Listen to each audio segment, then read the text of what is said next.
রাধে রাধে বন্ধুরা, আজকে হয়েছে রাখি পূর্ণিমা। একে হয়েছে পূর্ণিমা, দ্বিতীয় হয়েছে তোমার বৃহস্পতিবার। সব মিলায়ে আমাদের একটু দেরি হয়ে গেল। আমার আমার বিশেষ করে দেরি হয়ে গেল, কারণ সবাইকে পরিষ্কার পরিচ্ছন্নতা কইরা অভিষেক করায়, তারপরে স্নান টান করায় এখন যে আমার হাড়িতে জাজ উঠছে, আমি মা লক্ষ্মীর উদ্দেশ্যে আর বিষ্ণুর উদ্দেশ্যে, উপাসনার উদ্দেশ্যে নিবেদন করলাম। মালা টালা গাঁথতে তো প্রচুর সময় লাগে, তোমরা জানো। এই ছিল আমার আজকে পূর্ণিমার আয়োজন। ভোগ দর্শন করলে নাকি দুর্ভোগ ক্ষয় হয়, তোমরা ভোগ দর্শন করো।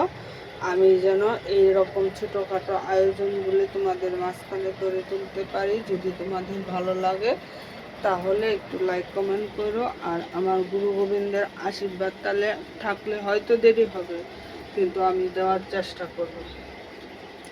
রাধে রাধে, সকলেই বলো রাধে রাধে। একে ঝুলন যাত্রা, রাখি পূর্ণিমা, বৃহস্পতিবার, সব মিলায় মনটা চাইলো যে না, যতই কষ্ট হোক গোবিন্দকে আমার দিতেই হবে। মানুষের জন্য তো এই জীবনটা লুটাই দিলাম, এখন গোবিন্দ আর পশু পাখির জন্য যেন আমি পারি। তোমরা আমাকে আশীর্বাদ করো, আমার গুরু গোবিন্দ আশীর্বাদ করলে আমি অবশ্যই পারবো। এইটা হচ্ছে আমার মনের আত্মবিশ্বাস বা বিশ্বাস।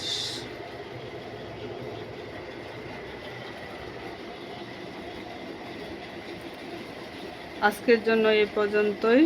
তোমরাও হয়তো করেছ, আমিও ছোটোখাটোভাবে করলাম। আবার দেখা হবে পরবর্তী আরেকটা ভিডিওতে। যে অনেকেই প্রশ্ন করে আমার বৃন্দারানী মহারানী কোথায়। এই যে দেখো, এই আমার গোবিন্দ